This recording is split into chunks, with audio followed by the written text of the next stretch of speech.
Plus Q মানের একটা charge কল্পনা করুন, যেটা একটা সুষম গোলকের মধ্যে আবদ্ধ।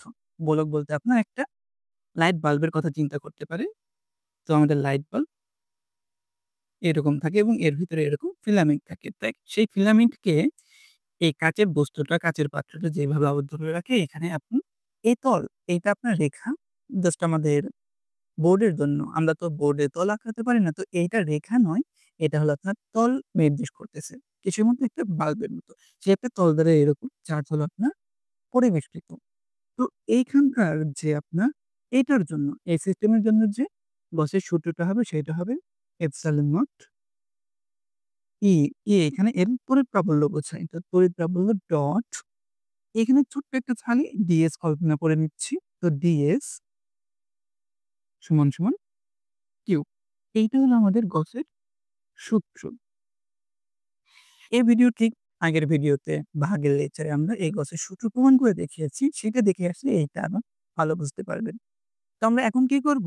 এরকম একটা কন্ডিশনের জন্য নরমালি আমাদের যে গসের সূত্রটা, এখানে যে আপনার তল, এইটা কেমন আকারের হবে এইটা ম্যাটার করে না। এটা আপনার যেকোনো আকারের হতে পারে। তবে আমরা এখন এখান থেকে কুলম্বের সূত্র আর করব। এটাতে একটা স্পেশাল ক্রাইটেরিয়া দেওয়া যায়, যেখানে আবদ্ধতা এটা একটা সুষম গোলক হবে। সুষম গোলক হবে। সেক্ষেত্রে আপনার এখান থেকে আমরা কুলম্বের সূত্রে আসতে পারি। তো সেরকম একটা সুষম গোলক কল্পনা করেছি আমরা, যার ব্যাসার্ধ হলো r। তো এখানে সেটা লিখছি প্লাস q এর চারপাশে r ব্যাসার্ধ একটি গোলক কল্পনা করি। তো এখানে সুষম কথাটা হবে সুষম গোলক।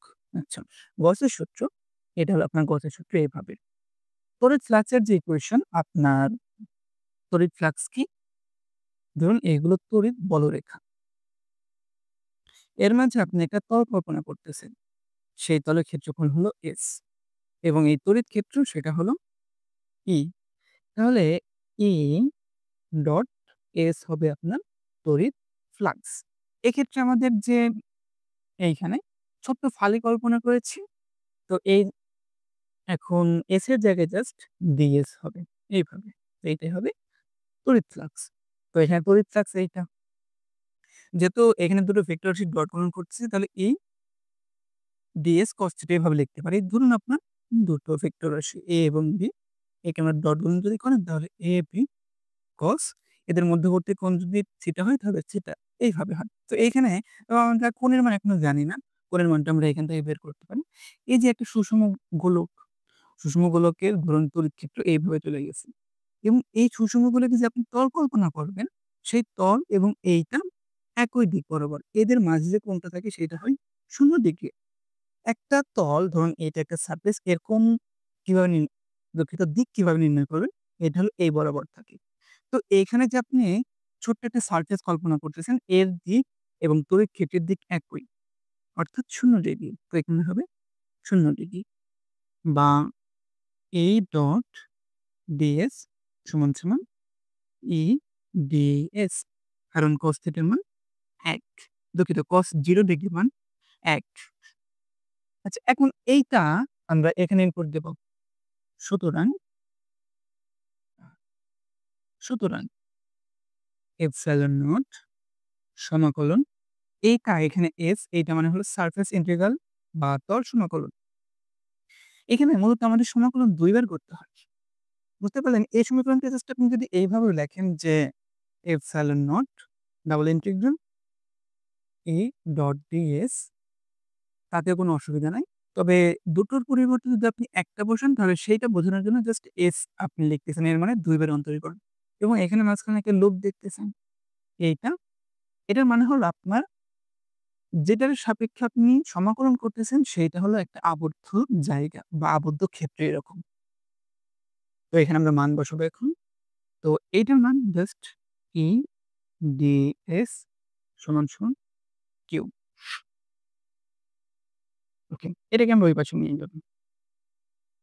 তাহলে পাবো সমাকলন E ds সমান কিউ বাই এপসাইলন নট। তো এখন এইটা আমাদের এই এইখানে তড়িৎ ক্ষেত্র বোঝায়। আমরা যে ১ম এ একটা বৃত্ত কল্পনা করে গোলক কল্পনা করে নিয়েছিলাম। তার দূরত্ব আপনার সব জায়গায় সমান। তো দূরত্ব সব জায়গায় সমান হলে এই প্রত্যেকটা জায়গায় আপনার এর মান আপনার সমান। আপনার ds ফালে কল্পনা করেছি। এটা আপনি এখানে কল্পনা করেন বা এখানে কিংবা এইখানে আপনার ds এর মান পরিবর্তন হবে না। অর্থাৎ ds এর সাপেক্ষে একটা ধ্রুবক। এর কারণে আপনি চাইলে এটাকে বাড়িয়ে লিখতে পারেন সমাকলনের। তো এভাবে সমাকলনের বাড়িয়ে লিখলেন এটা সমান q বাই এপসাইলন নট। আচ্ছা। তো এখন আমাদের আমরা ds কে সমাকলন করতেছি। এইটা আপনার একটা তল, একটা গোলকের আপনি তল যেমন একটা ফুটবলের তল হয় সেই তল। এখানে এটা সমাকলন করতেছেন মানে কি? সমাকলন মানে হলো আপনার ছোট অংশ যোগ করা। ছোট অংশ যোগ করা। তো এখানকার আপনি একটুখানি ক্ষেত্রফল যোগ করলেন এখান থেকে পুরোটুক জুড়ে আপনি যোগ করলেন। তো পুরোটা জুড়ে যখন যোগ করবেন আপনি মোট ক্ষেত্রফল পাবেন। একটা গোলকীয় তলের মোট যে উপরিতল থাকে তার ক্ষেত্রফলের সূত্র হলো পাই 4 পাই r স্কয়ার। তো এখানে ওই লজিকে এইটা আপনার হবে 4 পাই r স্কয়ার। কারণ এখানে আমরা r ব্যাসার্ধ ধরে নিয়েছি। তো সমান দুঃখিত ই গুণন 4 পাই r স্কয়ার সমান কিউ বাই এপসাইলন নট। তো এখান থেকে আমরা পুরোটাকে ওই পাশে পাঠিয়ে দেব। তাহলে পাবো এরকম Q divided by 4 pi epsilon naught r square. তো এটা যে পাইলাম এটা হলো আপনার তড়িৎ ক্ষেত্রের সমীকরণ। আবার তড়িৎ বল F সমান E বাই ধরলাম চার্জ Q। তাহলে F সমান আমরা যদি এটার মান বসাই তাহলে হবে Q ইনটু বড় হাতের Q divided by 4 pi epsilon naught r square. যেটাকে আমরা যদি গুছিয়ে লিখি একটু তাহলে F সমান 1/4 pi epsilon naught small q into capital Q divided by r square. তো এইটাই আমাদের ক্লাস 9-10 এর পরে কুলম্বের সূত্র। এটার আবার একটা ভেক্টর রূপ আছে। তো ভেক্টর রূপ লেখার আগে আমরা একটা জিনিস কল্পনা করে নিব।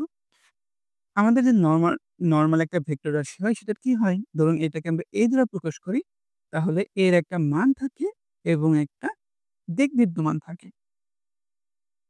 আপনি কোন একটা রাশির সাথে যদি দিক জুড়ে দেন, ধরুন আপনি a কে ভেক্টর করতে চান। a কে আপনি ভেক্টর করতে চান। আপনি জাস্ট এর সাথে একটা কি জুড়ে দিবেন? একটা দিক জুড়ে দিবেন। একক ভেক্টর জুড়ে দিবেন এটা। এটা হলো একক ভেক্টর যে দিক নির্দেশ করে। তো এরকম করলে আপনি কি পাচ্ছেন? একটা ভেক্টর রাশি পাচ্ছেন। তো এইখানেও আমরা কি করে দেব? এর সাথে একটা দিক জুড়ে দেব। r square. এখানে আমরা দিক জুড়ে দেব, কল্পনা করলাম। একক ভেক্টর জুড়ে দেব। এটা হলো আপনার সেই একক ভেক্টর। তো এখান থেকে আসেন যদি এখানে যে একক ভেক্টর m সেটা হবে a ডিভাইডেড বাই a। এই পুরোটা এখন কল্পনা করেন এখানে কোনটার ভেক্টর রাশি হওয়ার যোগ্যতা আছে? এখানে জাস্ট r এর যোগ্যতা রয়েছে। বাকি যেগুলো আছে 4 pi epsilon naught small q বা ক্যাপিটাল Q এর কারো যোগ্যতা নাই। তার মানে এটাকে আপনি কি করতে পারেন? ভেক্টর রাশি করতে পারেন। তো এটা ভেক্টর রাশি করতে গেলে ঠিক এরকম অবস্থা হবে। আপনি যদি r এর ভেক্টর রাশি চান সেটা হবে এরকম দেখতে।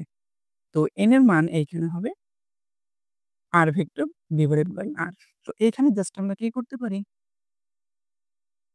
r vector divided by r লিখতে পারি। a আর এই পাশে গুণন হয়ে যাবে। গুণন হলে রাশিটা হবে এরকম যে নিচে r কিউব এবং এখানে r ভেক্টর। তো এই যে a একটা যে রুট পাইলাম এটা হলো আপনার ভেক্টর রুট। পরীক্ষাতে আপনি চাইলে এইটাতে সমাপ্ত করে আসতে পারেন।